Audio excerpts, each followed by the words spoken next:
पाठ 18 कहानी लेखन स्टोरी राइटिंग। बच्चों, हम अक्सर एक दूसरे को कहानियां सुनाते हैं। हम अपने दादा दादी या नाना नानी से अनेक प्रकार की कहानियां सुनते हैं। कहानियां सुनने में बहुत आनंद आता है। कहानियां होती ही मजेदार हैं। कहानियों से मनोरंजन होता है। कुछ कहानियां हमें शिक्षा देती हैं, कुछ सिखाती हैं। कहानी लिखते समय नीचे दी गई बातों का ध्यान रखना चाहिए।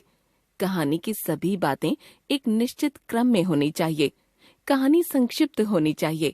कहानी भूतकाल में लिखी जाती है। कहानी में विराम चिन्हों का प्रयोग करना चाहिए और अशुद्धियां न हो, इसका भी ध्यान रखना चाहिए। कहानी 3 प्रकार से लिखी जा सकती है। 1. चित्रों के आधार पर कहानी लेखन। 2. शीर्षक के आधार पर कहानी लेखन। 3. रूपरेखा के आधार पर कहानी लेखन। नीचे तीनों तरह की कहानियों के उदाहरण दिए गए हैं। चित्रों के आधार पर कहानी लेखन। अभ्यास का महत्व। एक छोटा बालक था। उसका नाम बोपदेव था। वह पढ़ाई में कमजोर था। उसके गुरुजी जो पढ़ाते थे उसे वह याद ही नहीं होता था। हर रोज उसे गुरुजी की डांट खानी पड़ती थी। एक दिन गुरुजी ने कहा, बोपदेव, अगर तुम्हें नहीं पढ़ना तो जाओ पिताजी की खेती के कार्यों में हाथ बटाओ। बोपदेव निराश होकर घर की ओर चल दिया। रास्ते में उसे प्यास लगी। कुछ स्त्रियां कुएं पर पानी भर रही थीं। उसने उनसे पानी पिलाने को कहा।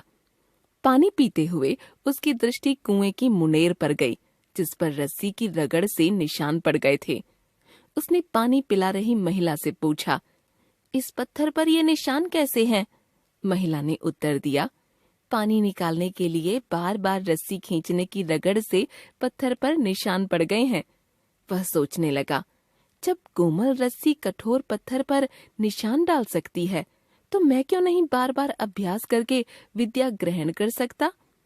ऐसा सोचते ही वह घर न जाकर वापस पाठशाला गया और गुरुजी से कहा, गुरुजी, मुझे एक अवसर और दीजिए, मैं पूरे मन से परिश्रम करूंगा।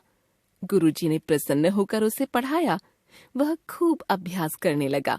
धीरे धीरे वह एक महान विद्वान बन गया। शिक्षा। अभ्यास करने से सभी कार्य सफलतापूर्वक किए जा सकते हैं। 2. शीर्षक के आधार पर कहानी लेखन। एकता में बल। किसी गांव में एक किसान रहता था। उसके 4 बेटे थे। वे सदा आपस में झगड़ते रहते थे। किसान उन्हें झगड़ते देखकर बहुत दुखी होता था। उसने उन्हें बहुत समझाया, पर उनमें मेल नहीं हुआ। एक दिन किसान को एक तरकीब सूझी। उसने लकड़ी का एक गट्ठर मंगवाया, अपने 4 बेटों को बुलवाया और एक एक करके लकड़ी के गट्ठर को तोड़ने को कहा। कोई भी उसे नहीं तोड़ पाया। फिर किसान ने उस गट्ठर को खुलवा दिया। उसने सबको एक एक लकड़ी दी और तोड़ने को कहा। सबने उसे आसानी से तोड़ दिया। किसान ने समझाया, जब एक गट्ठर बंधा था तब तक उसे तुम में से कोई भी नहीं तोड़ पाया, पर जब वह खुल गया तब तुम सबने एक एक लकड़ी को बहुत आसानी से तोड़ दिया। इसी तरह यदि तुम सब मिलजुल कर रहोगे तो तुम्हें कोई हानि नहीं पहुंचा सकता। शिक्षा। एकता में बहुत शक्ति होती है। 3. रूपरेखा के आधार पर कहानी लेखन। रूपरेखा। गरीब लकड़हारा। लकड़ियां काटकर परिवार का पालन पोषण। नदी में कुल्हाड़ी का गिर जाना। उसका फूट फूट कर रोना। नदी के देवता को दया आना। उसे सोने की कुल्हाड़ी देना। लकड़हारे का पुनः इनकार। नदी के देवता का प्रसन्न होना। तीनों कुल्हाड़ी को देना। ईमानदार लकड़हारा। किसी गांव में एक गरीब लकड़हारा रहता था। वह दिन भर जंगल में लकड़ियां काटता, उन्हें बेचता तथा उससे प्राप्त पैसे से परिवार का पालन पोषण करता था। वह ईमानदार और सज्जन था। एक दिन वह नदी किनारे एक पेड़ पर चढ़कर लकड़ियां काट रहा था कि अचानक उसकी कुल्हाड़ी नदी में गिर गई। बेचारा पेड़ से नीचे उतरकर रोने लगा। नदी के देवता को उस पर दया आ गई।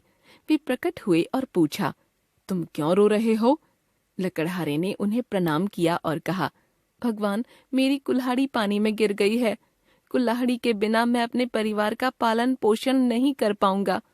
इतना सुनकर उन्होंने पानी में डुबकी लगाई और सोने की एक कुल्हाड़ी लेकर आए तथा बोले, अपनी कुल्हाड़ी लो। लकड़हारा बोला, मैं तो एक निर्धन लकड़हारा हूँ, सोने की यह कुल्हाड़ी मेरी नहीं है। जल के देवता ने दूसरी बार डुबकी लगाई और इस बार वे चांदी की एक कुल्हाड़ी लेकर आए।